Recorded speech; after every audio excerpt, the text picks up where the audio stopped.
दोस्तों उत्तर प्रदेश का master video है ये। इससे पहले हमने परीक्षा वाणी बुक का मास्टर वीडियो कंप्लीट करके डाल दिया है 1 महीने पहले। तो चाहें तो आप उस वीडियो को भी देख सकते हैं इस वीडियो के बाद। हमारा सोचना ये है दोस्तों कि उत्तर प्रदेश जीके से आपका कोई भी क्वेश्चन कहीं से भी नहीं छूटना चाहिए। यहाँ पे लगभग हम 500 प्लस MCQ कवर करेंगे और हमने यहाँ पे जो क्वेश्चन लिए हैं दोस्तों वो कम से कम 2 या फिर 2 से अधिक बार जो पूछे गए क्वेश्चन है वही लिए हैं।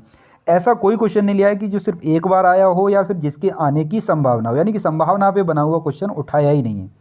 आप समझ रहे हैं, या तो PCS में रिपीट हुआ है या फिर उत्तर प्रदेश की जितनी भी परीक्षाएं हैं उनमें से क्वेश्चन दोस्तों ये उठाए हुए हैं। यहाँ हम चैप्टर वाइज कवर करेंगे, जैसा कि आप देख रहे होंगे 1 से लेकर 21 तक चैप्टर हम यहाँ से कंप्लीट करेंगे। एक एक चैप्टर को कवर करते हुए चलेंगे। अब एक चैप्टर में या तो 10 क्वेश्चन होंगे, 15 होंगे, 20 होंगे, 25, 30 इस तरह से आपको क्वेश्चन देखने को मिलेंगे। किसी चैप्टर में आपको 10 देखने को मिलेंगे, किसी में 15 मिलेंगे, किसी में 20 मिलेंगे और किसी में आपको 20 से भी ज़्यादा मिल सकते हैं। तो आप वीडियो को अंत तक देखिए। इस सीरीज को हम क्विक रिवीजन सीरीज का नाम भी दे सकते हैं, क्योंकि हमने इसमें जो क्वेश्चन आप देखेंगे उन क्वेश्चनों को टिक किया हुआ है। देखिए आप देख रहे होंगे क्वेश्चन नंबर, इसका सही आंसर C है, तो C को हमने टिक कर दिया। टिक इसलिए कर दिया ताकि आपको आसानी रहे क्वेश्चन को समझने में, है ना। 1 लीनियर सीरीज भी आप इस वीडियो को कह सकते हो। तो जल्दी से इसका रिवीजन करते हैं दोस्तों। परीक्षा नज़दीक लगी हुई हैं, जेल वार्डर वगैरह की, है ना, और आने वाली आगामी जो परीक्षाएं रहेंगी उनके लिए वीडियो बहुत महत्वपूर्ण साबित होगा। तो एक एक चैप्टर को उठाते हैं और उससे जितने बनने वाले इंपॉर्टेंट क्वेश्चन हैं उनको करते हुए चलते हैं। तो चलिए शुरू करते हैं आज का वीडियो। तो पहला चैप्टर ले रहे हैं दोस्तों, उत्तर प्रदेश भौतिक संरचना संबंधित महत्वपूर्ण प्रश्न। इससे जो प्रश्न बनने वाले हैं उनको हम कवर करेंगे। तो जल्दी से कवर करते हैं। क्षेत्रफल की दृष्टि से देश में प्रदेश का स्थान है, तो चौथा स्थान है, बिल्कुल क्लियर होगा, टिक करने की जरूरत नहीं, आप आसानी से समझ पाएंगे अब इसको। क्वेश्चन नंबर 2 देखते हैं। प्रदेश की नेपाल सीमा से लगे होने की लंबाई कितनी है, यानी उत्तर प्रदेश नेपाल की कितनी सीमा को टच करता है, तो 5, 7, 9 किलोमीटर सीमा को टच करता है ना, 579। सी आंसर ठीक होगा। चलिए क्वेश्चन नंबर 3 देखते हैं। हरियाणा और उत्तर प्रदेश के बीच सीमा निर्धारण नदी कौन करती है ना, तो करती है यमुना नदी। चलिए क्वेश्चन नंबर 4 को देखते हैं। बुंदेलखंड या पहाड़ी पठारी क्षेत्र का ढाल है ना, तो बुंदेलखंड पहाड़ी पठारी क्षेत्र का ढाल किधर है, उत्तर की ओर है दोस्तों। चलिए क्वेश्चन नंबर 5 को देखते हैं। प्रदेश का सबसे पश्चिमी जिला कौन सा है, तो सबसे पश्चिमी जिला जो है वो है शामली। क्वेश्चन नंबर 6 को देखते हैं। छत्तीसगढ़ से सटा हुआ जिला कौन सा है, तो छत्तीसगढ़ से हमारा सटा हुआ जिला है सोनभद्र। क्वेश्चन नंबर 7 को देखते हैं। पश्चिम में कौन सी नदी काफ़ी हद तक प्रदेश की सीमा निर्धारण करती है, तो कौन करती है, यमुना नदी करती है। इस तरह का क्वेश्चन पीछे भी था हमारा। क्वेश्चन नंबर 8 को देखते हैं। निम्न में से प्रदेश का कौन सा जनपद उत्तराखंड, हरियाणा तथा हिमाचल प्रदेश की सीमा के साथ सीमा बनाता है ना, तो सहारनपुर एक ऐसा जिला है जो हमारे 3 राज्यों से सीमा बनाता है, हरियाणा, उत्तराखंड और हिमाचल प्रदेश। तो सी आंसर ठीक होगा। चलिए क्वेश्चन नंबर 9 देखते हैं। उत्तर प्रदेश भारत के क्षेत्रफल का कितना प्रतिशत है ना, तो टोटल भारत का क्षेत्रफल अगर हम देखें तो उसका बैठेगा दोस्तों ये 7.33% है ना, बी आंसर ठीक होगा। यदि आप इस वीडियो का PDF चाहते हैं तो आप हमारे टेलीग्राम ग्रुप को ज्वाइन कर लीजिए दोस्तों। टेलीग्राम ग्रुप का लिंक आपको इसी वीडियो के डिस्क्रिप्शन में मिल जाएगा, तो आप टेलीग्राम को ज्वाइन कीजिए, वहाँ से आप इसकी फ्री PDF ले पाएंगे। चलिए क्वेश्चन नंबर 10 को देखते हैं। उत्तर प्रदेश की सीमा कितने राज्यों को स्पर्श करती है, तो बहुत कॉमन क्वेश्चन है ये, है ना। कॉमन इसलिए क्योंकि ये क्वेश्चन कम से कम 10 बार अब तक परीक्षा में पूछा गया होगा, तो सी आंसर बिल्कुल ठीक हो जाएगा। चैप्टर 1 हमने कंप्लीट कर लिया। चैप्टर 2 की तरफ को बढ़ते हैं। चैप्टर 2 है हमारा उत्तर प्रदेश जलवायु संबंधित प्रश्न। तो उत्तर प्रदेश की जलवायु संबंधी जो क्वेश्चन बनते हैं उनको कवर करते हैं, है ना। चलिए क्वेश्चन नंबर 1 देखते हैं। उत्तर प्रदेश की जलवायु कैसी है, तो उत्तर प्रदेश की जलवायु दोस्तों उष्ण कटिबंधीय मानसूनी जलवायु है ना, तो बी आंसर ठीक होगा यहाँ से। चलिए क्वेश्चन नंबर 2 को देखते हैं। 2 मार्च से जून तक कौन सा मौसम होता है, तो 2 मार्च से जून तक जो होता है दोस्तों ग्रीष्म ऋतु होती है ना, जिसे हम गर्मियाँ कहते हैं। चलिए क्वेश्चन नंबर अगला देखते हैं। क्वेश्चन नंबर अगला है। अक्टूबर से फरवरी तक कौन सा काल होता है, तो ग्रीष्म काल, शीतकाल होता है हमारा, है ना। क्वेश्चन नंबर 4 को देखते हैं। उत्तर प्रदेश के किस जिले में सबसे कम वर्षा होती है, तो बहुत कॉमन क्वेश्चन है, मथुरा में होती है, लेकिन पूछा हुआ है तो इंपॉर्टेंट भी है। प्रदेश में किस जिले में सर्वाधिक वर्षा होती है ना, तो सबसे कम वर्षा मथुरा में होती है और सबसे अधिक वर्षा गोरखपुर में होती है। चलिए अगला क्वेश्चन देखते हैं। उत्तर प्रदेश में सर्वाधिक वर्षा वाला क्षेत्र है, तो सबसे अधिक वर्षा जो पड़ती है वो तराई वाले क्षेत्र में उत्तर प्रदेश के ज़्यादा पड़ती है। क्वेश्चन नंबर 7 को देखते हैं। उत्तर प्रदेश में कितने प्रकार की जलवायु प्रदेश पाए जाते हैं? तो 2 प्रकार के जलवायु प्रदेश पाए जाते हैं। और पूछा जाता है कि सशस्त्र जलवायु क्षेत्र कितने पाए जाते हैं, तो इस क्वेश्चन को भी आप ध्यान रखिए, इस भी वीडियो में हम उसको कवर करेंगे। चलिए अगला क्वेश्चन देखते हैं। क्वेश्चन नंबर 8, उत्तर प्रदेश में कितने प्रकार की ऋतु होती है? तो उत्तर प्रदेश में दोस्तों 3 प्रकार की ऋतु होती है ना। चलिए क्वेश्चन नंबर 9 को देखते हैं। मई जून के महीने में चलने वाली पश्चिमी हवाओं को क्या कहा जाता है? तो उन्हें क्या कहा जाता है दोस्तों? लू कहा जाता है। ठीक है। क्वेश्चन नंबर 10 है, लू का अन्य नाम क्या है ना। तो लू यानी कि जो पछुआ हवा चलती है ना, गर्मियों में जो पछुआ हवा तेजी के साथ चलती है उसे हम गरजता चालीसा, प्रचंड 50 या चीखता सन्नाटा भी कहते हैं, या फिर चीखता साटा भी कहते हैं। तो उपयुक्त सभी आंसर सही होगा यहाँ से। क्वेश्चन नंबर 11 को देखते हैं। 1987 में बांदा में तापमान रिकॉर्ड किया गया था, है ना। तो 1987 में जो अधिकतम तापमान बांदा में रिकॉर्ड किया गया था वो दोस्तों किया गया था 49 डिग्री सेंटीग्रेड, जो कि उत्तर प्रदेश का सर्वाधिक तापमान था। क्वेश्चन नंबर 12 को देखते हैं। प्रदेश का सर्वाधिक ठंडा महीना कौन सा होता है ना। तो उत्तर प्रदेश का सबसे ज़्यादा ठंडा महीना होता है जनवरी का। अधिकतर ये महीना सबसे ज़्यादा ठंडा होता है, और भी भारत के अन्य क्षेत्रों में भी। क्वेश्चन नंबर, चलिए चैप्टर नंबर 2 कंप्लीट कर लिया दोस्तों ने। चैप्टर नंबर 3 देखते हैं। उत्तर प्रदेश कृषि से संबंधित महत्वपूर्ण प्रश्न, है ना। तो उत्तर प्रदेश की कृषि से संबंधित जो क्वेश्चन बनेंगे अब हम उनको कवर करते हैं। तो क्वेश्चन हमारा 1 है, उत्तर प्रदेश की प्रमुख फसल कौन सी है? तो आप सभी लोगों को इसका आंसर बहुत अच्छे से आता होगा। गेहूं हमारे उत्तर प्रदेश की प्रमुख फसल है। क्वेश्चन नंबर 2, उत्तर प्रदेश में सशस्त्र जलवायु क्षेत्रों की संख्या। अभी हमने इस क्वेश्चन को बताया था, इसका देखिए ये आंसर है 9। तो ये ध्यान रखना आप, है ना, कि सशस्त्र जलवायु क्षेत्र कितने हैं? 9 है। क्वेश्चन नंबर 3 देखिए, उत्तर प्रदेश में उगाई जाने वाली निम्न फसलों में से किसकी अवधि न्यूनतम है? तो मूंग एक ऐसी फसल होती है दोस्तों जो सबसे कम समय में पक के तैयार हो जाती है। क्वेश्चन नंबर 4 को देखिए, उत्तर प्रदेश अग्रणी उत्पादक है ना। तो अग्रणी उत्पादक गेहूं, गन्ना और आलू का सर्वाधिक उत्पादन करता है अपना उत्तर प्रदेश। क्वेश्चन नंबर 5 को देखते हैं। प्रदेश में पान उत्पादन के लिए कौन सा जिला विशेष रूप से प्रसिद्ध है? तो क्वेश्चन बहुत ही अच्छा है, महोबा जिला पान के लिए सबसे ज़्यादा प्रसिद्ध है। चलिए क्वेश्चन नंबर 6 को देखते हैं। प्रदेश में कुल कितने पारिस्थितिक क्षेत्रों में बांटा गया है? तो कितने पारिस्थितिक क्षेत्रों में बांटा गया है प्रदेश को? 20 पारिस्थितिक क्षेत्रों में दोस्तों बांटा गया है। क्वेश्चन नंबर 7 को देखते हैं। उत्तर प्रदेश में सबसे महत्वपूर्ण नकदी फसल कौन सी है ना। तो सबसे ज़्यादा जो नकदी की फसल है वो हमारी कौन सी है? गन्ना है, जो कि हम सबसे ज़्यादा उगाते भी हैं इसको। क्वेश्चन नंबर 8 को देखते हैं। निम्न में से किस दलहन फसल का क्षेत्र उत्तर प्रदेश में सर्वाधिक है ना। तो चना उत्तर प्रदेश में सबसे ज़्यादा उगाया जाता है। चना आपको पता होगा दलहन में काउंट किया जाता है, यानी कि दलहन की एक फसल है चना। क्वेश्चन नंबर 9 को देखते हैं। कृषि श्रम उत्पादकता सर्वाधिक है। तो कृषि श्रम उत्पादकता सर्वाधिक है पश्चिमी उत्तर प्रदेश में। देखिए इस क्वेश्चन को समझिए दोस्तों। कृषि श्रम उत्पादकता का मतलब है जो खेती बाड़ी से उपज ज़्यादा पैदा की जाती है ना, तो उत्पादन भी ज़्यादा होता है। जब उत्पादन ज़्यादा होता है तो वहाँ से आय भी ज़्यादा निकाली जाती है। तो ये पश्चिमी उत्तर प्रदेश इसमें अग्रणी स्थान रखता है अपना। क्वेश्चन नंबर 10 को देखते हैं। उत्तर प्रदेश सीमांत कृषक किन्हें कहा जाता है? तो उत्तर प्रदेश में सीमांत कृषक किन्हें कहा जाता है? आपको पता होगा सीमांत कृषक की बाउंड्री हर प्रदेश में अलग अलग है ना। देखिए उत्तर प्रदेश में 1 हेक्टेयर से कम भूमि वाले को सीमांत किसान माना जाता है ना। राजस्थान में 2 हेक्टेयर से कम वाले व्यक्ति को सीमांत किसान माना जाता है। तो ये स्लैब अलग अलग राज्यों के लिए दोस्तों अलग अलग होता है। तो उत्तर प्रदेश का आपको खास करके याद रखना है। तो बी आंसर इसका बिल्कुल सही होगा। क्वेश्चन नंबर 11 को देखते हैं। उत्तर प्रदेश में चकबंदी लागू की गई। तो उत्तर प्रदेश में चकबंदी जो लागू की गई थी दोस्तों 1954 में की गई थी। देखिए चकबंदी एक ऐसी व्यवस्था होती है जो जोतों के लिए खेत होते हैं, यानी कि जो खेती करने के लिए खेत होते हैं, किसानों के खेत इधर से उधर हो जाते हैं, है ना। जैसे 20 साल में चकबंदी आती है, फिर 25 साल में आती है।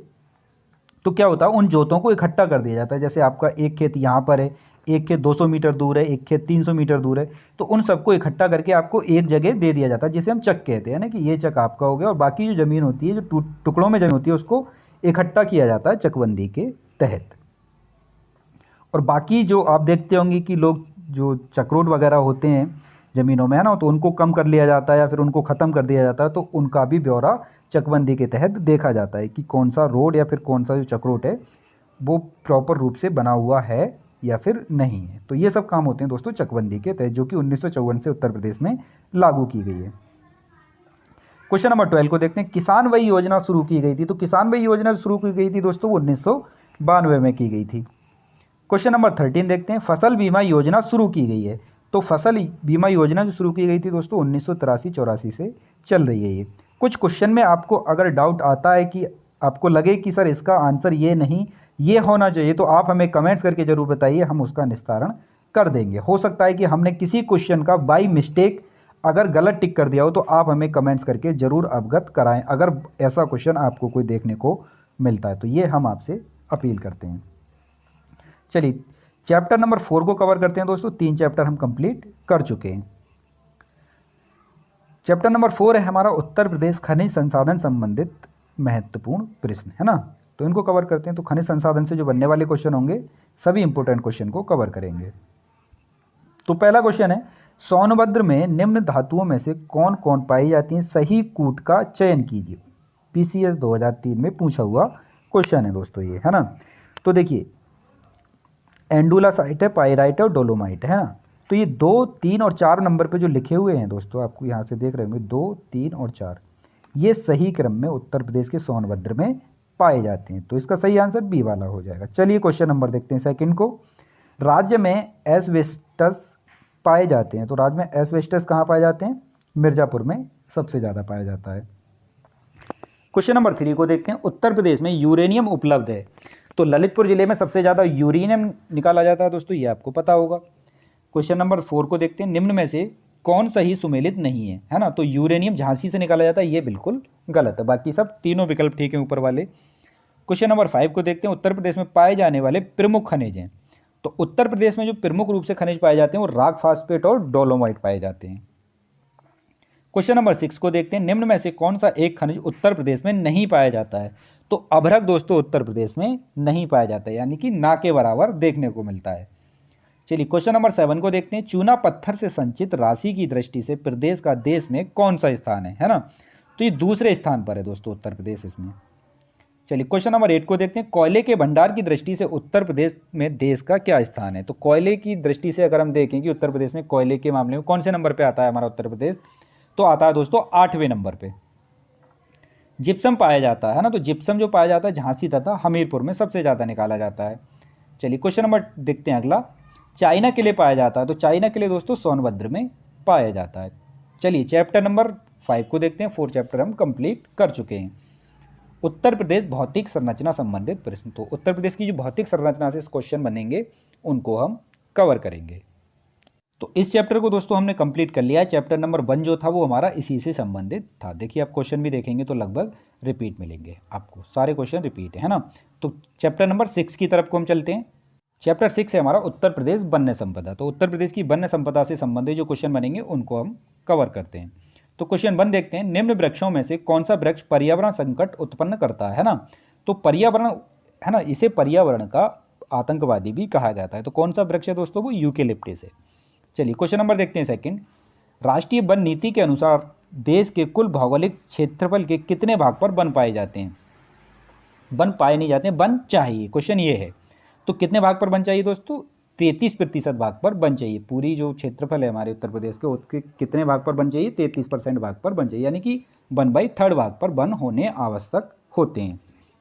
चलिए क्वेश्चन नंबर 3 देखते हैं। कथन दे रखा है वन नवीनीकरण संसाधन है। इसका कारण दे रखा है ये पर्यावरण की गुणवत्ता को बढ़ाते हैं। नीचे 2 कूट दे रखे हैं कुछ हमें, और इनका सही आंसर हमें फाइंड आउट करना है। तो चलिए कवर करते हैं इस क्वेश्चन को। तो बी वाला इसका सही आंसर होगा दोस्तों। कथन तथा कारण दोनों सही हैं, परंतु कारण कथन की सही व्याख्या नहीं कर रहा है यहाँ पर। तो बी आंसर ठीक हो जाएगा यहाँ से। चलिए क्वेश्चन नंबर 4 को देखते हैं। ऑपरेशन ग्रीन परियोजना उत्तर प्रदेश में शुभारंभ की गई थी, है ना। तो कब शुभारंभ किया गया था इसका? तो उत्तर ग्रीन परियोजना का जो शुभारंभ किया गया था दोस्तों, ऑपरेशन ग्रीन परियोजना का, वो 2001 में किया गया था। चलिए क्वेश्चन नंबर 5 को देखते हैं। निम्न जनपदों में कौन सर्वाधिक वन आच्छादित है ना। तो कुछ जनपद दिए हैं, इनमें से हमें बताना है कि वन आच्छादित सबसे ज़्यादा कहाँ पर है। तो सबसे ज़्यादा जो घने वन पाए जाते हैं दोस्तों वो सोनभद्र में पाए जाते हैं। इस क्वेश्चन को हमने पिछली वीडियो में भी काफ़ी जिक्र किया था, ठीक है। तो सबसे ज़्यादा सघन वन की बात आएगी तो सोनभद्र में पाए जाते हैं। चलिए क्वेश्चन नंबर 6 को देखते हैं। उत्तर प्रदेश वानिकी परियोजना का शुभारंभ हुआ था। तो वानिकी परियोजना उत्तर प्रदेश में शुरू की गई थी, वो 1998 में शुरू की गई थी। चलिए क्वेश्चन नंबर 7 देखते हैं। सहभागी वन प्रबंधन योजना के तहत किस जिले के बेलहत्ती ग्राम को प्रदेश का पहला ग्राम वन घोषित किया गया था? तो किया गया था दोस्तों सोनभद्र को।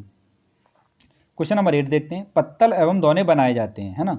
तो पत्तल एवं दौने किसके पत्तों से बनाए जाते हैं? तो साखू और महुआ के पत्तों से ये दोस्तों बनाए जाते हैं। चलिए क्वेश्चन नंबर 9 देखते हैं, ऐसे वन जो पूर्णतः स्थानीय निकाय यथा जिला परिषद और नगर निगम, नगर पालिका और नगर पंचायतों के नियंत्रण में होते हैं, क्या कहलाते हैं? तो ये कहलाते हैं दोस्तों सामुदायिक वन।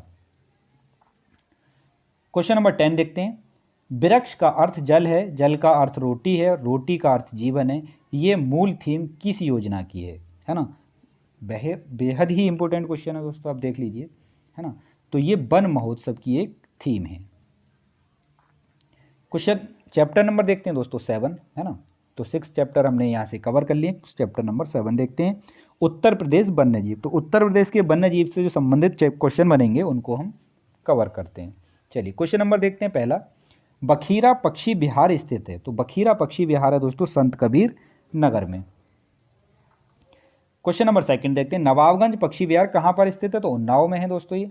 प्रदेश में सर्वप्रथम किस पक्षी विहार की स्थापना की गई थी? नवाबगंज पक्षी विहार की स्थापना की गई थी। क्वेश्चन नंबर 4 देखते हैं, प्रदेश का सर्वाधिक विस्तृत यानी कि सबसे बड़ा पक्षी विहार कौन सा है? तो लाख बहोसी पक्षी विहार है। क्वेश्चन नंबर 5 देखते हैं, प्रदेश का सबसे छोटा वन्यजीव विहार कौन सा है? तो महावीर स्वामी वन्यजीव विहार जो कि ललितपुर में स्थित है। क्वेश्चन नंबर 6 को देखते हैं, प्रदेश में 1957 में सर्वप्रथम किस वन्यजीव विहार की स्थापना की गई थी? तो की गई थी दोस्तों चंद्रप्रभा वन्यजीव विहार जो कि चंदौली में पड़ता है, बनारस के पास। क्वेश्चन नंबर 7 देखते हैं, राज्य में एक बब्बर शेर सफारी स्थापित किया जा रहा है ना। तो ये कहाँ पर किया जा रहा है? इटावा में, यानी कि स्थापित हो चुका है। चलिए क्वेश्चन नंबर 8 देखते हैं, राष्ट्रीय उद्यान दुधवा लखीमपुर को बाघ परियोजना में कब सम्मिलित किया गया था? तो ये सम्मिलित किया गया था दोस्तों 1988 में, यानी कि 87 से इसकी परियोजना शुरू हो गई थी और 88 तक ये कंप्लीट हो चुका था, यानी कि 1987-88 इसका सही आंसर है। क्वेश्चन नंबर 9 को देखते हैं, सुरहा ताल पक्षी विहार स्थित है। तो ये है दोस्तों बलिया जिले में। क्वेश्चन नंबर 10 देखते हैं, प्रदेश का सबसे बड़ा वन्यजीव विहार कौन सा है? तो हस्तिनापुर वन्यजीव विहार सबसे बड़ा वन्यजीव विहार है।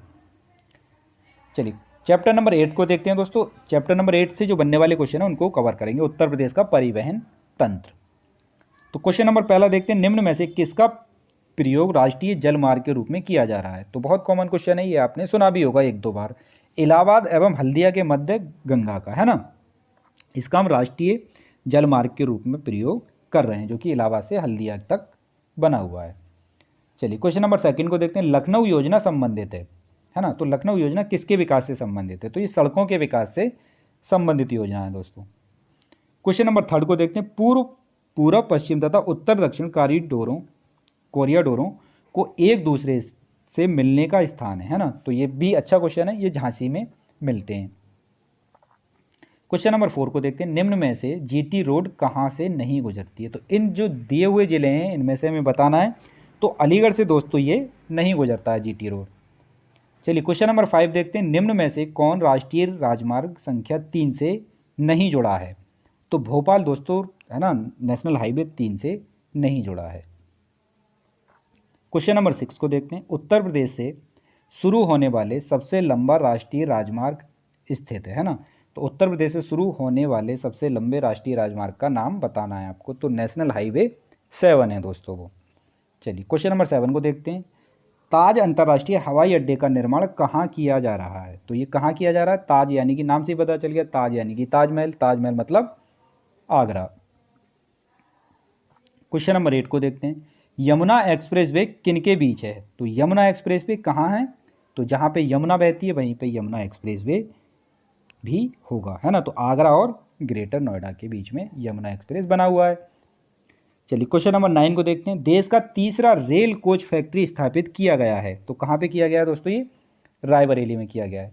क्वेश्चन नंबर 10 देखते हैं, इन राजमार्गों में से प्रदेश में लंबाई के आधार पर सबसे लंबा राष्ट्रीय राजमार्ग कौन सा है ना। तो उत्तर प्रदेश की बात चल रही है दोस्तों। तो NH2 है ना, नेशनल हाईवे नंबर 2 सबसे लंबा राष्ट्रीय राजमार्ग है। चैप्टर नंबर 9 को देखते हैं दोस्तों, उत्तर प्रदेश शिक्षा साहित्य एवं पत्र पत्रिकाएं।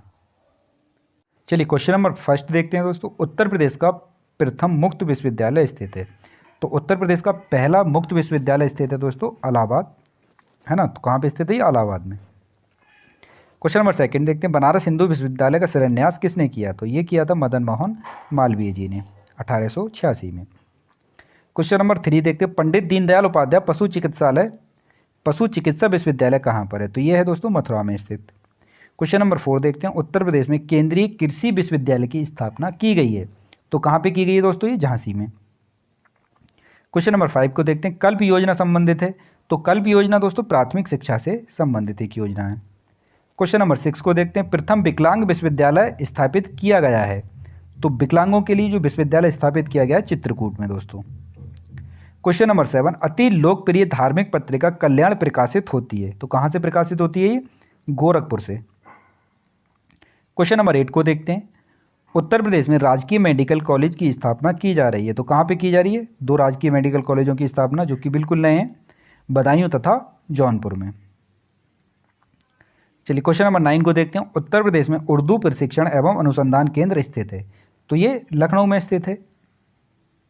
क्वेश्चन नंबर 10, उत्तर प्रदेश शासन द्वारा जिस आयु वर्ग तक के बच्चों को प्राथमिक शिक्षा उपलब्ध कराने में उच्च प्राथमिकता दी जा रही है वह है ना। तो 14 वर्ष तक के बच्चों को।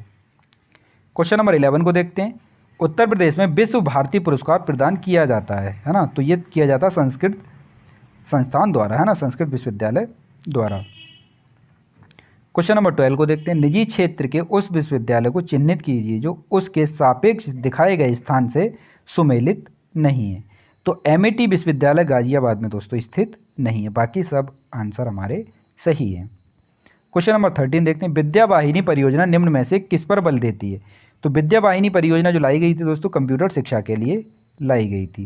क्वेश्चन नंबर 14 देखते हैं, उर्दू को राज्य की द्वितीय भाषा के रूप में स्वीकार किया गया था। तो 1989 में स्वीकार किया गया था। क्वेश्चन नंबर 15 देखते हैं, भारतीय भाषाओं के रक्षा एवं विकास हेतु हिंदुस्तान अकेडमी की स्थापना की गई है। तो ये की गई है दोस्तों इलाहाबाद में। चलिए चैप्टर नंबर 10 देखते हैं दोस्तों, उत्तर प्रदेश की जनसंख्या से बनने वाले महत्वपूर्ण क्वेश्चन को। इसमें थोड़े से हम ज़्यादा क्वेश्चन कवर करेंगे। तो पहला क्वेश्चन है हमारा, 2001 से 2011 की अवधि में प्रदेश की जनसंख्या वृद्धि दर क्या रही? है ना। तो 20.22% देखी गई थी। चलिए क्वेश्चन नंबर 2 देखते हैं, 2011 के अनुसार जनसंख्या के घटते क्रम में जिलों को व्यवस्थित कर सही कूट का चयन कीजिए। तो घटते क्रम में जनसंख्या के बताना है दोस्तों में, तो इलाहाबाद हो जाएगा पहला, है ना, मुरादाबाद हो जाएगा, गाजियाबाद हो जाएगा और लखनऊ हो जाएगा। तो ए आंसर बिल्कुल ठीक हो जाएगा हमारा यहाँ से। क्वेश्चन नंबर 3 को देखते हैं, 2011 के अनुसार किस जिले में साक्षरता उच्चतम है? 2011 की जनगणना के अनुसार अगर हम देखें तो सबसे ज़्यादा जो साक्षर जिला हमारा है वो गौतम बुद्ध नगर है, और वहीं महिलाओं की अगर हम बात करें तो वो कानपुर है। चलिए क्वेश्चन नंबर 4 को देखते हैं, 2011 के अनुसार निम्न में से क्या सही नहीं है? तो क्या सही नहीं है दोस्तों? इसकी दशकीय वृद्धि दर, है ना, 17.7% रही। तो ये सही नहीं है। क्वेश्चन नंबर 5 को देखते हैं, 2011 के अनुसार प्रदेश के किस जिले में सबसे कम महिला साक्षरता है ना। तो सबसे ज़्यादा कम पढ़ी लिखी महिलाएं निवास करती हैं दोस्तों रामपुर जिले में। चलिए क्वेश्चन नंबर 6 को देखते हैं, निम्न में से कौन जनसंख्या की दृष्टि से उत्तर प्रदेश का सबसे बड़ा जनपद है? तो जनसंख्या की दृष्टि से सबसे बड़ा जिला हमारा इलाहाबाद है। चलिए क्वेश्चन नंबर 7 को देखते हैं, जनगणना 2011 के अनुसार सर्वाधिक साक्षरता वाला जिला स्थित है। तो अभी क्वेश्चन को कवर किया है हमने, गौतम बुद्ध नगर है इसका सही आंसर। क्वेश्चन नंबर 8 देखते हैं, जनगणना 2011 के अनुसार सबसे कम जनसंख्या वाला जिला महोबा है दोस्तों। जनगणना 2011 के अनुसार राज्य में 10 लाख लोगों की संख्या वाले नगरों की जनसंख्या, यानी कि संख्या बतानी है आपको, तो 10 लाख से ऊपर संख्या वाले जो राज्य हैं हमारे वो कितने? 7 हैं। क्वेश्चन नंबर 10 देखते हैं, 2011 की जनगणना के अनुसार उत्तर प्रदेश का लिंगानुपात राष्ट्रीय औसत लिंगानुपात से कितना कम है? तो ये कम है दोस्तों 31, है ना। चलिए क्वेश्चन नंबर 11 को देखते हैं, 2011 की जनगणना के अनुसार दशकीय जनसंख्या वृद्धि दर की दृष्टि से देश का सभी राज्यों व केंद्र शासित प्रदेशों में कौन सा स्थान था? तो कौन सा स्थान था दोस्तों? ये 14वां स्थान था। चलिए क्वेश्चन नंबर 12 देखते हैं। 2011 की जनगणना के अनुसार विश्व स्तर पर जैसे भारत, चीन आदि के बाद जनसंख्या के मामले में उत्तर प्रदेश का कौन सा स्थान आता है? तो कौन सा स्थान आता है दोस्तों? 5वां स्थान आता है। तो एक देश के बराबर तो हमारे उत्तर प्रदेश की ही जनसंख्या है, जो कि कई बड़े देशों, यानी कि जो बहुत सारे देश हमारे ऐसे हैं जिन देशों से भी उत्तर प्रदेश की जनसंख्या ज़्यादा बैठती है। चलिए क्वेश्चन नंबर 13 को देखते हैं। 2011 की जनगणना के अनुसार 0 से 6 आयु वर्ग में सर्वाधिक आबादी वाला जिला कौन सा है? तो वो है दोस्तों इलाहाबाद। क्वेश्चन नंबर 14 को देखते हैं। 2011 की जनगणना के अनुसार उत्तर प्रदेश में किस धर्म को मानने वाले लोगों की संख्या सबसे कम है? तो सबसे कम जो जनसंख्या है दोस्तों बौद्ध धर्मों को मानने वाले लोगों की है उत्तर प्रदेश में। क्वेश्चन नंबर 15 को देखते हैं। 2011 की जनगणना के अनुसार प्रदेश में सर्वाधिक एससी जनसंख्या वाला जिला कौन सा है? तो सबसे ज़्यादा एससी जो जाति निवास करती है दोस्तों वो निवास करती है सीतापुर डिस्ट्रिक्ट में। क्वेश्चन नंबर 16 को देखते हैं। उत्तर प्रदेश में अधिकतम क्षेत्रफल वाला जिला, तो सबसे ज़्यादा क्षेत्रफल वाला जिला कौन सा है? लखीमपुर खीरी, है ना। अभी हमने देखा था जनसंख्या की दृष्टि से सबसे बड़ा जिला रामपुर। चलिए क्वेश्चन नंबर इलाहाबाद देखा था हमने, है ना। सबसे ज़्यादा जनसंख्या की दृष्टि से जो देखा था वो इलाहाबाद को देखा था। क्वेश्चन 17 को देखते हैं। 2011 के अनुसार प्रदेश में पुरुष साक्षरता दर क्या है ना। तो 2011 की जनगणना के हिसाब से हम पुरुषों की अगर साक्षरता दर को देखें तो 77.3 है। क्वेश्चन नंबर 18 को देखते हैं। 2011 के अनुसार राज्य में शिशु लिंगानुपात है तो कितना है दोस्तों? 902। क्वेश्चन नंबर 19 देखते हैं। 2011 के अनुसार राज्य में महिला आबादी कुल आबादी का लगभग है तो कितना है? 48%। चलिए क्वेश्चन नंबर 20 देखते हैं। प्रदेश में जनसंख्या की दशकीय वृद्धि दर अधिकतम थी तो 1991 से 2001 के बीच में दशकीय वृद्धि दर अधिकतम देखी गई थी। क्वेश्चन नंबर 21 है। 2011 के अनुसार उत्तर प्रदेश में एसटी की सर्वाधिक सांद्रता है ना। तो सबसे ज़्यादा एसटी जनसंख्या जो निवास करती है, पूछने का ये मतलब है, तो सोनभद्र जिले में निवास करती है। 22 क्वेश्चन को देखते हैं। 2011 के अनुसार केवल निगम क्षेत्र में 10 लाख से अधिक जनसंख्या वाले नगरों का सही क्रम क्या है ना। तो इसका सी आंसर सही हो जाएगा लखनऊ, कानपुर, गाजियाबाद और आगरा। 23 क्वेश्चन को देखते हैं। 2011 के अनुसार निम्न में से सर्वाधिक घनत्व वाला जिला है ना। तो सर्वाधिक घनत्व वाला जिला कौन सा है? गाजियाबाद है दोस्तों। चलिए क्वेश्चन नंबर 24 को देखते हैं। 2011 के अनुसार सर्वाधिक नगरीय आबादी वाला जिला कौन सा है? तो सर्वाधिक नगरीय आबादी गाजियाबाद में निवास करती है। क्वेश्चन नंबर 25 को देखते हैं। 2011 के अनुसार जनसंख्या में किस धार्मिक समुदाय का उत्तर प्रदेश में तीसरा स्थान है? तो सिखों का दोस्तों तीसरा स्थान है उत्तर प्रदेश में। चलिए चैप्टर नंबर 11 को देखते हैं। उत्तर प्रदेश पर्यटन एवं प्रसिद्ध मेले से। तो यहाँ से बनने वाले मुख्य क्वेश्चन को कवर करते हैं। चलिए कवर करते हैं दोस्तों। पहला क्वेश्चन, आगरा शहर की स्थापना की थी, है ना। तो आगरा शहर की स्थापना जो की गई थी सिकंदर लोदी के द्वारा की गई थी। चलिए क्वेश्चन नंबर 2 को देखते हैं। हर्षवर्धन ने 2 महान धार्मिक सम्मेलनों का आयोजन कहाँ किया था? क्वेश्चन ये है। तो ये किया था दोस्तों कन्नौज और प्रयाग में। चलिए क्वेश्चन नंबर 3 को देखते हैं। हिंदू मुस्लिम एकता का प्रतीक सुलहकुल उत्सव का आयोजन किया जाता है तो ये किया जाता है दोस्तों आगरा में। बहुत कॉमन क्वेश्चन है, इसको आप पढ़े भी होंगे। क्वेश्चन नंबर 4 को देखते हैं। ये इतिहास से भी जुड़ा हुआ क्वेश्चन है, चूंकि उत्तर प्रदेश से है तो ये उत्तर प्रदेश के इतिहास में पूछा गया है। चोरा चोरी, है ना, यानी कि चोरी चोरा किस जिले में स्थित है? तो चोरी चोरा स्थित है दोस्तों गोरखपुर जिले में। नैमिषारण्य तीर्थ किस जनपद में? तो नैमिषारण्य दोस्तों सीतापुर में है। चलिए क्वेश्चन नंबर 6 देखते हैं। महानिर्वाण मंदिर स्थित है तो महानिर्वाण मंदिर कहाँ पे स्थित है? कुशीनगर में। क्वेश्चन 7 को देखते हैं। जौनपुर नगर की स्थापना किसकी स्मृति में की गई, है ना। तो जौनपुर नगर की स्थापना जो की गई थी दोस्तों फिरोज तुगलक की स्मृति में की गई थी। क्वेश्चन नंबर 8 को देखते हैं। किसे नगर महोदय श्री के नाम से जाना जाता है? तो किसे जाना जाता है? कन्नौज को। क्वेश्चन नंबर 9 देखते हैं। उत्तर प्रदेश का प्राचीनतम जीवंत नगर है ना। तो जीवंत नगर के नाम से हम जानते हैं बनारसी को, यानी कि वाराणसी को, जिसे हम बनारस भी कहते हैं।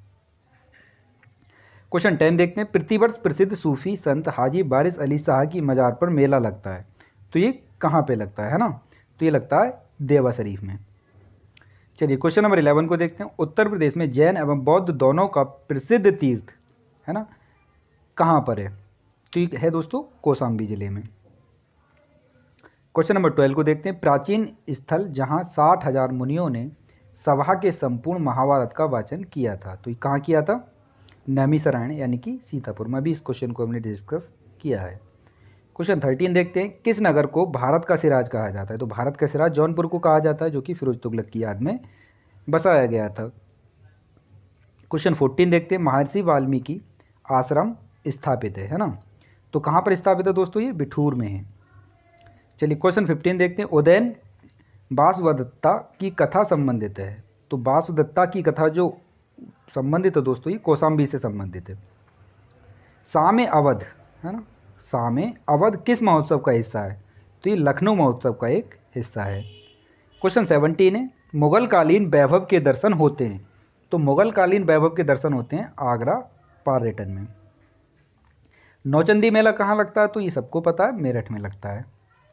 शाकुंभरी मेला कहाँ पे लगता है? तो दोस्तों ये सहारनपुर में लगाया जाता है, शाकुंभरी देवी की मठ पर।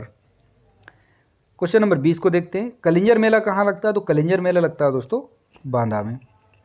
Question number 21। खिचड़ी मेला कहाँ पे लगता है? तो खिचड़ी मेला गोरखपुर में लगता है।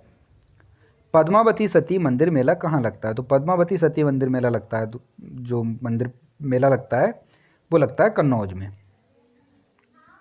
23 क्वेश्चन को देखते हैं। नक्कटिया मेला कहाँ लगता है? तो नक्कटिया मेला जो लगता है दोस्तों वाराणसी में लगता है। क्वेश्चन 24 को देखते हैं। सैयद सलार मेला कहाँ लगता है? तो सैयद सलार मेला जो लगता है दोस्तों बहराइच में लगता है। चलिए चैप्टर नंबर 12 देखते हैं। उत्तर प्रदेश पशुपालन। उत्तर प्रदेश पशुपालन से संबंधित जो मुख्य क्वेश्चन है उनको हम कवर करते हैं। तो क्वेश्चन 1 है हमारे पास। उत्तर प्रदेश में किसान मित्र योजना कब शुरू की गई थी? तो ये शुरू की गई थी दोस्तों 18 जून 2001 से। क्वेश्चन 2 है। उत्तर प्रदेश में प्रथम दुग्ध सहकारी समिति की स्थापना हुई थी।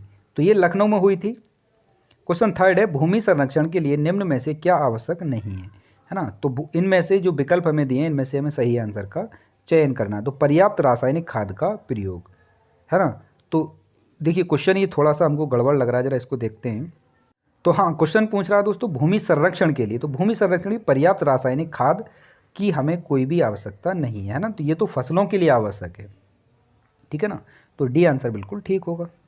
चलिए क्वेश्चन नंबर 4 देखते हैं। उस जनपद को चिन्हित कीजिए जिसमें जानवरों के लिए पॉलीक्लिनिक नहीं है। तो जानवरों के लिए पॉलीक्लिनिक नहीं है दोस्तों झांसी जिले के अंदर। क्वेश्चन नंबर 5 देखते हैं। नई कृषि नीति 2013 का कृषि क्षेत्र में कितनी वृद्धि दर प्राप्त करने का लक्ष्य है?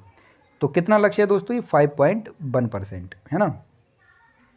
चलिए क्वेश्चन नंबर 6 देखते हैं। उस जिले को चिन्हित कीजिए जिसमें कृषि पार्क नहीं है। तो कृषि पार्क नहीं है दोस्तों मुजफ्फरनगर में। तो मुजफ्फरनगर में कृषि पार्क की स्थापना अभी तक नहीं की गई है। चलिए क्वेश्चन 7 को देखते हैं। वर्तमान में प्रदेश में कितने राजकीय गौसदन हैं, है ना? तो अब तक जो गौसदन बनाए गए हैं वो बनाए गए हैं 8। क्वेश्चन 8 को देखते हैं। देश में किस राज्य में सर्वाधिक पशु पाए जाते हैं, है ना? तो पूरे भारत की बात करें तो सबसे ज़्यादा जो पशु पाले जाते हैं वो उत्तर प्रदेश में ही पाले जाते हैं दोस्तों। क्वेश्चन 9 को देखते हैं। राज्य सरकार ने कुक्कुट नीति की घोषणा कब की थी? तो कुक्कुट नीति की घोषणा की थी दोस्तों 2013 के अंतर्गत। क्वेश्चन नंबर 10 देखते हैं। गोकुल पुरस्कार योजना के तहत प्रथम विजेता को कितने रुपए का पुरस्कार दिया जाता है? तो ये दिया जाता है दोस्तों 1.5 लाख रुपए का। तो 1.5 लाख रुपए का ये पुरस्कार दिया जाता है दोस्तों गोकुल पुरस्कार के प्रथम विजेता को। चैप्टर नंबर 13 देखते हैं। उत्तर प्रदेश की मिट्टी कृषि एवं पशुपालन से संबंधित जो क्वेश्चन बनेंगे उनको हम कवर करते हैं। क्वेश्चन आप देख रहे होंगे सभी क्वेश्चन परीक्षा की दृष्टि से बेहद ही इम्पोर्टेंट है। ये आपके रिवीजन में बहुत ही अच्छे साबित होंगे और यहाँ से आप 4-6 क्वेश्चन जरूर देखेंगे परीक्षा में जो कि मुख्य रूप से पूछे जाते हैं। तो क्वेश्चन बना है उत्तर प्रदेश अग्रणी उत्पादक है। तो अभी हमने इस क्वेश्चन को कवर किया है। तो गेहूं, गन्ना और आलू का उत्तर प्रदेश में जिसके उत्पादन में प्रथम स्थान लगता है तो गेहूं और गन्ने के मामले में रखता है ना। तो ये चैप्टर दोस्तों हमने इसे सेकंड चैप्टर के रूप में कंप्लीट किया था। ये 2 चैप्टर रिपीट हो गए हैं तो इस चैप्टर को हम स्किप करते हैं, इसकी जगह 14 चैप्टर को कवर करते हैं क्योंकि इस चैप्टर को हम कवर पीछे कर चुके हैं अभी हाल ही में। तो 14 चैप्टर को देखते हैं दोस्तों यहाँ से। चलिए चैप्टर 14 है हमारा उत्तर प्रदेश ऐतिहासिक अध्ययन। पहला क्वेश्चन है तो इससे बनने वाले मुख्य क्वेश्चन को कवर करते हैं। तो पहला क्वेश्चन है, सारनाथ का प्राचीन नाम क्या था? तो सारनाथ का प्राचीन नाम था दोस्तों ईसापत्तन और मृगदाव, इसको दोनों कहा जाता था और सारनाथ तो कहा ही जाता है। तो ए और बी सही आंसर होगा। क्वेश्चन नंबर सेकंड देखते हैं, काकोरी षड्यंत्र केस हुआ था? तो ये हुआ था दोस्तों 1925 में। क्वेश्चन 3 देखते हैं, अखिल भारतीय किसान सभा का प्रथम अधिवेशन हुआ था? तो ये हुआ था दोस्तों लखनऊ में। बाबा रामचंद्र ने किसानों का संगठन किया था? तो ये किया था अवध में। क्वेश्चन 5 देखते हैं, हिंदुस्तान रिपब्लिकन संगठन की स्थापना की गई थी? तो ये की गई थी दोस्तों कानपुर में। क्वेश्चन 6 को देखते हैं, इलाहाबाद में 1857 के संग्राम का नेता था? तो मौलवी लिकायत अली ने यहाँ से अध्यक्षता की थी दोस्तों। चलिए क्वेश्चन 7 देखते हैं, भारत छोड़ो आंदोलन के समय उत्तर प्रदेश के किस जिले में समांतर सरकार की स्थापना की गई थी? तो ये की गई थी बलिया में। क्वेश्चन 8 को देखते हैं, वह स्तूप स्थल जिसका संबंध भगवान बुद्ध के जीवन की किसी भी घटना से नहीं रहा है ना? तो सांची स्तूप का मतलब महात्मा बुद्ध के जीवन से बिल्कुल नहीं है। क्वेश्चन 9 देखते हैं, निम्न में से उत्तर प्रदेश के किस स्थान पर हर्षवर्धन ने बौद्ध महासम्मेलन का आयोजन किया था? तो ये किया था दोस्तों प्रयागराज में, है ना, जिसे हम प्रयाग भी कहते थे। क्वेश्चन 10, जौनपुर नगर स्मृति की स्थापना किसकी याद में? क्वेश्चन है, जौनपुर नगर किसकी स्मृति में स्थापित किया गया? तो मोहम्मद बिन तुगलक, है ना। चलिए क्वेश्चन 15 को देखते हैं। क्वेश्चन 15 चैप्टर 15 को देखते हैं दोस्तों यहाँ से, है ना। तो हमने 14 चैप्टर यहाँ से कंप्लीट कर लिए। तो उत्तर प्रदेश ऐतिहासिक दिन, तो यहाँ से हम कवर करेंगे जो ऐतिहासिक दिन से संबंधित क्वेश्चनों को। चलिए क्वेश्चन 3 है हमारा, कुशीनारा वर्तमान कुशीनगर किसकी राजधानी थी? 2 क्वेश्चन को स्किप कर दिया दोस्तों हमने, क्योंकि वो 2 क्वेश्चन रिपीटेड क्वेश्चन है, क्योंकि इसी में हमने पहले वो उनको कवर कर लिया है इसी वीडियो में। तो कुशीनारा वर्तमान कुशीनगर किसकी राजधानी? तो ये मल्लों की, है ना। क्वेश्चन नंबर 1 को देखते हैं, 1 नवंबर 1858 ईस्वी को महारानी घोषणा पत्र को इलाहाबाद में किसने पढ़कर सुनाया? तो ये पढ़ के सुनाया था दोस्तों लॉर्ड कैनिंग ने। क्वेश्चन 5 देखते हैं, आर्यों को एक जाति कहने वाला यूरोपीय कौन था? तो ये था दोस्तों मैक्स मूलर। क्वेश्चन 6 है, भारत में खोजा गया सबसे पुराना शहर था? तो सबसे पुराना शहर था हड़प्पा। क्वेश्चन 7 देखते हैं, बौद्ध धर्म निम्नलिखित में से किन बातों पर विश्वास करता है ना। तो इनमें से हमें कुछ क्वेश्चन दिए गए हैं, है ना, इनको हमें कूट के रूप में चुनना है। तो दुनिया दुख से भरी है, बिल्कुल बौद्ध धर्म इसको मानता था। और लोगों को दुख उनकी इच्छाओं के कारण होते हैं, बिल्कुल ये भी ठीक था। यदि चौक पर काबू पा लिया जाए तो निर्वाण मिल जाएगा। तो ये पहला, दूसरा और तीसरा तीनों ही ठीक हैं, तो सी आंसर इसका सही हो जाएगा। क्वेश्चन 8 देखते हैं, चालुक्यों ने अपना साम्राज्य कहाँ स्थापित किया था? तो चालुक्यों ने जो अपना साम्राज्य स्थापित किया था दक्षिण में किया था दोस्तों। क्वेश्चन 9 देखते हैं, हस्तलिपियों के मूल संस्थापक और कौटिल्य के अर्थशास्त्र के संपादक कौन थे? तो ये थे दोस्तों आर सामा शास्त्री। क्वेश्चन 10 देखते हैं, बौद्ध धर्म में बुल का संबंध बुद्ध के जीवन की किसी घटना के साथ है ना, किस घटना के साथ है? तो इसका संबंध है दोस्तों जन्म से। क्वेश्चन 11 को देखते हैं, पुरालेख विद्या का अभिप्राय है? तो पुरालेख विद्या का अभिप्राय शिलालेखों के अध्ययन से। क्वेश्चन 12 देखते हैं, कालीबंगम किस प्रदेश में स्थित है? तो ये स्थित है दोस्तों राजस्थान में। मानव द्वारा प्रयुक्त पहली धातु है, तो है ना, तो मानव द्वारा पहली धातु थी दोस्तों एल्यूमिनियम, है ना। वैसे तो तांबा बताई जाती है अगर पीछे के इतिहास में हम देखें तो, लेकिन यहाँ आंसर दे रहा है एल्यूमिनियम। चलिए आप इसको करेक्ट कीजिए अगर आपको इसका सही आंसर आता हो, तो हमारे हिसाब से बी आंसर इसका सही होना चाहिए। क्वेश्चन 14 को देखते हैं, हड़प्पा के लोगों की सामाजिक पद्धति थी, है ना। तो हड़प्पा के लोगों की सामाजिक पद्धति थी उचित समतावादी। क्वेश्चन 15 को देखते हैं, ईंटों की कृत्रिम गोदी, है ना, डॉकयार्ड वाला एकमात्र सिंधु स्थल कौन सा था? तो ये था दोस्तों लोथल। चैप्टर 17 को कवर करते हैं दोस्तों यहाँ से, है ना। चैप्टर 17 है हमारे पास उत्तर प्रदेश राजनीतिक एवं प्रशासनिक ढांचा। तो चलिए क्वेश्चन बस फर्स्ट देखते हैं, राज्य के पंचायती राज संस्थाओं में महिलाओं के लिए आरक्षण है? तो कितना आरक्षण है? कुल स्थान का 1/3, बिल्कुल ठीक है। सेकंड क्वेश्चन देखते हैं, उत्तर प्रदेश में किसी नगर का मेयर होता है ना। तो जो मेयर होता है दोस्तों नगर का प्रथम नागरिक भी होता है, नगर निगम का पदेन सदस्य होता है और कार्यकारिणी समिति का पदेन सभापति भी होता है। तो सी आंसर बिल्कुल ठीक होगा इसका, यानी कि बी वाला पहला, दूसरा और तीसरा। क्वेश्चन 3 देखते हैं, उत्तर प्रदेश का राजकीय पक्षी क्या है? तो ये सबको पता है आपको, सारस है।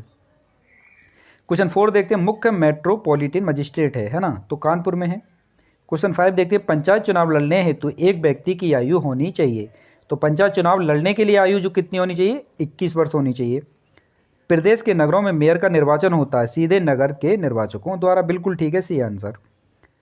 क्वेश्चन 7 देखते हैं, राज्य की 16वीं विधानसभा चुनाव 2012 में महिलाएं निर्वाचित हुई, तो कितनी महिलाएं निर्वाचित हुई थी? 35 महिलाएं। क्वेश्चन 8 है, निम्नलिखित में से कौन उत्तर प्रदेश के मुख्यमंत्री नहीं रहे हैं? तो इन चारों में से देख के बताना है दोस्तों कि कौन नहीं रहे हैं। तो नित्यानंद स्वामी उत्तर प्रदेश के मुख्यमंत्री कभी नहीं रहे हैं। क्वेश्चन 9 है, निम्नलिखित कथनों में से कौन सा सही है? तो आप कथन को पढ़िए और कथन बी वाला, ठीक है, नगरों को एक निगम की हैसियत राजनीतिक कारणों पर दी जाती है, बी आंसर ठीक होगा। क्वेश्चन 10 देखते हैं, गौतम बुद्ध नगर जिले का मुख्यालय है, तो गौतम बुद्ध नगर जिले का जो मुख्यालय है वो नोएडा के अंतर्गत आता है। चैप्टर 17 को कवर करते हैं दोस्तों, उत्तर प्रदेश के संग्रहालय और संगठन से संबंधित जो क्वेश्चन बनते हैं उनको देखते हैं। तो पहला क्वेश्चन है, उत्तर प्रदेश का सबसे पुराना संग्रहालय, तो सबसे पुराना संग्रहालय है राजकीय संग्रहालय लखनऊ, ए आंसर ठीक होगा। दूसरा, भारतीय पशु चिकित्सा अनुसंधान कहाँ पर स्थित है? तो ये बरेली में स्थित है। क्वेश्चन 3 देखते हैं, उत्तर प्रदेश का प्रथम सॉफ्टवेयर टेक्नोलॉजी पार्क है, तो ये गौतम बुद्ध नगर, जिसे हम नोएडा के नाम से भी जानते हैं। 3 का बी आंसर सही होगा। 4 क्वेश्चन को देखते हैं, निम्न में कौन सही सुमेलित नहीं है ना? तो टोनी का सिटी नोएडा, ये इसमें सुमेलित नहीं है। बाकी तीनों आंसर हमारे ए, सी और डी ठीक आंसर हैं। क्वेश्चन 5 देखते हैं, मोतीलाल नेहरू बाल संग्रहालय स्थित है, तो ये स्थित है दोस्तों लखनऊ में। क्वेश्चन 6 को देखते हैं, गुरु गोविंद सिंह स्पोर्ट्स कॉलेज है, तो ये लखनऊ में है। भारतीय वनस्पति शोध संस्थान कहाँ पर है? तो ये रामपुर में है। क्वेश्चन 8 देखते हैं, भारतीय सब्जी शोध संस्थान कहाँ पर है? तो ये बनारस में है। क्वेश्चन 9 देखते हैं, राजकीय अभिलेखागार स्थित है, तो राजकीय अभिलेखागार स्थित है इलाहाबाद में। क्वेश्चन 10 देखते हैं, स्कूल ऑफ पेपर टेक्नोलॉजी, तो ये सहारनपुर में है। तो चलिए दोस्तों कवर करते हैं चैप्टर नंबर 18 को, उत्तर प्रदेश की अनुसूचित जनजातियों से संबंधित क्वेश्चनों को। चलिए पहला क्वेश्चन देखते हैं, सर्वाधिक अनुसूचित जनजातियों में प्रतिशत वाला जिला कौन सा है? तो कौन सा है दोस्तों? सोनभद्र जिला, जैसा कि हमने इस क्वेश्चन को अभी थोड़ी देर पहले भी डिस्कस किया था।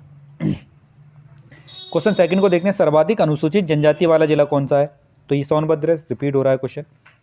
क्वेश्चन 3 देखते हैं, सबसे कम अनुसूचित जनजाति वाला जिला, तो बागपत है। क्वेश्चन 4 देखते हैं, प्रदेश में सर्वाधिक जनसंख्या वाली जनजाति कौन सी है? तो थारू जनजाति उत्तर प्रदेश में सबसे ज़्यादा पाई जाती है। क्वेश्चन 5 देखते हैं, निम्नलिखित में से कौन सही सुमेलित है ना? तो भोक्सा जाति जो पाई जाती है बिजनौर में सबसे ज़्यादा पाई जाती है, बिल्कुल ठीक है।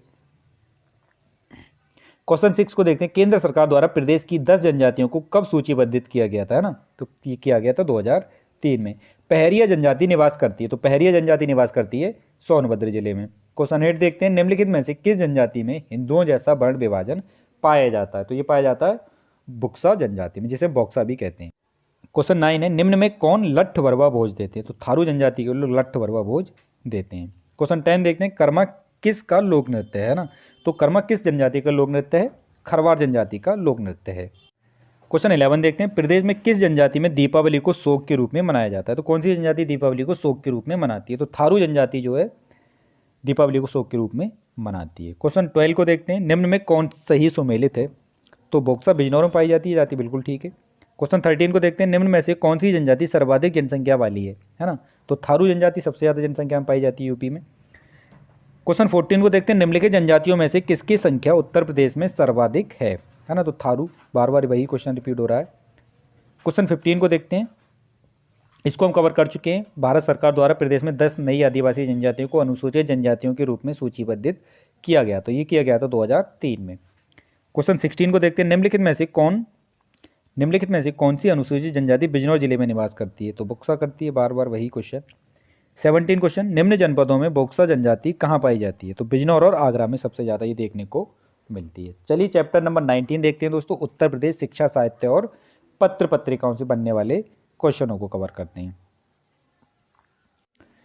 क्वेश्चन फर्स्ट है हमारे पास, अति लोकप्रिय धार्मिक पत्रिका कल्याण प्रकाशित होती है, तो कहाँ से प्रकाशित होती है? गोरखपुर से। चलिए क्वेश्चन नंबर देखते हैं सेकंड, उत्तर प्रदेश में राज्य मेडिकल कॉलेज की स्थापना की जा रही है, तो कहाँ पे की जा रही है? बदायूं और जौनपुर में की जा रही है।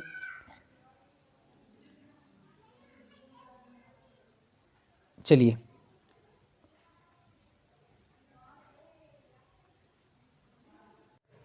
चैप्टर 19 देखते हैं दोस्तों, उत्तर प्रदेश शिक्षा और साहित्य से, है ना, पत्र पत्रिकाओं से बनने वाले क्वेश्चनों को।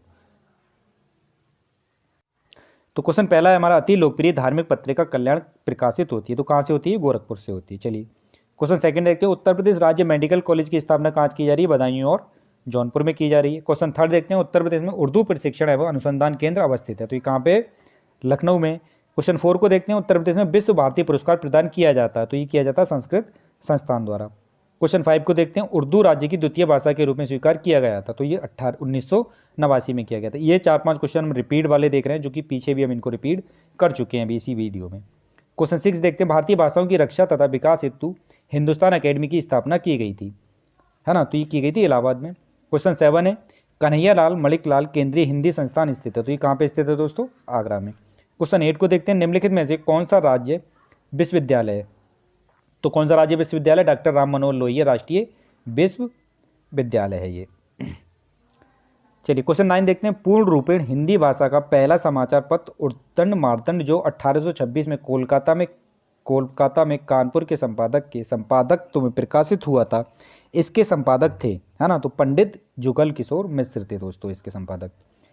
क्वेश्चन 10 देखते हैं, उत्तर प्रदेश में प्राथमिक शिक्षा के लिए स्कूल चलो अभियान शुरू किया गया, तो ये शुरू किया गया था 2001 में।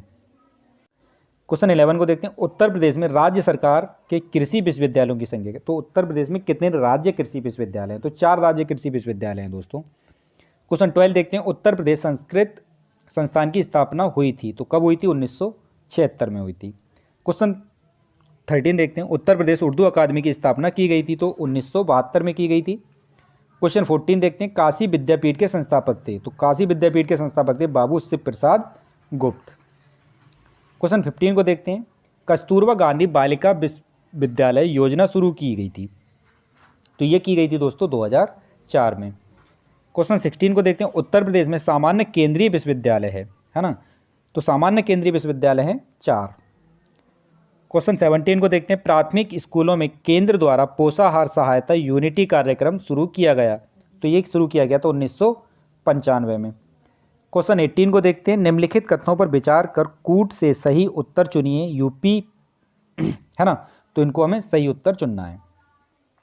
कथन दे रखा है हमें, उत्तर प्रदेश में शिक्षा मित्र योजना ग्रामीण युवा शक्ति को अपने ही ग्राम में शिक्षा द्वारा सेवा का अवसर उपलब्ध कराती है। इसका कारण दे रखा है, मानक अनुसार अध्यापक छात्र अनुपात को बनाए रखना इसका उद्देश्य है।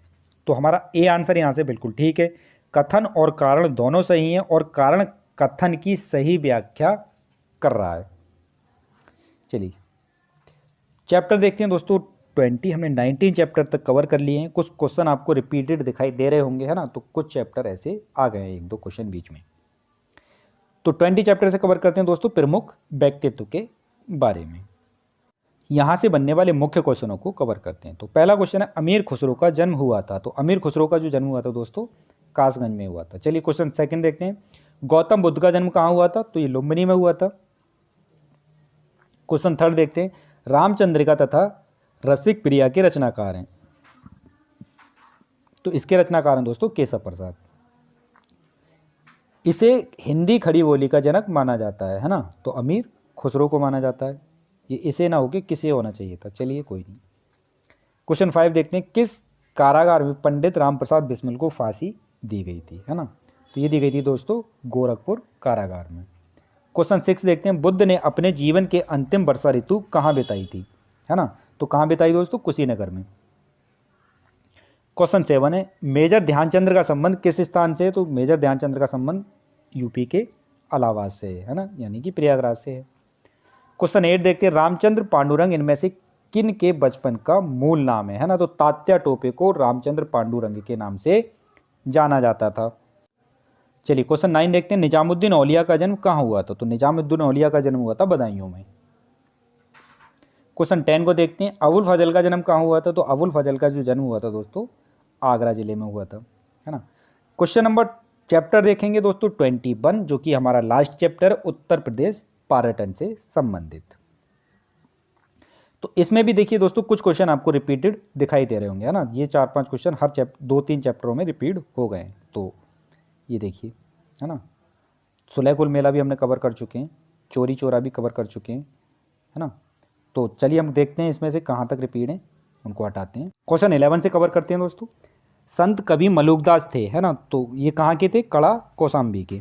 चलिए क्वेश्चन 12 देखते हैं, निम्नलिखित में से कौन सा विश्व धरोहर स्थल नहीं है ना, तो अकबर का जो मकबरा है विश्व धरोहर स्थल में शामिल नहीं किया गया है।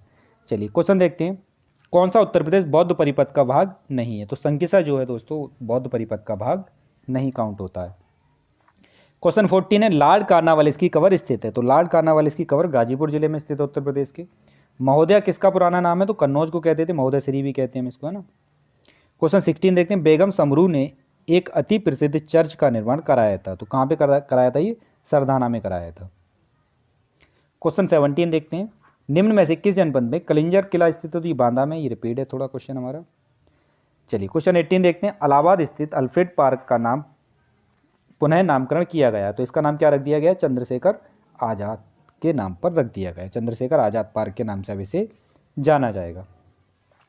क्वेश्चन 19 देखते हैं, विख्यात भारत माता का मंदिर कहाँ स्थित है ना, तो विख्यात भारत माता का मंदिर कहाँ पे, वाराणसी में है।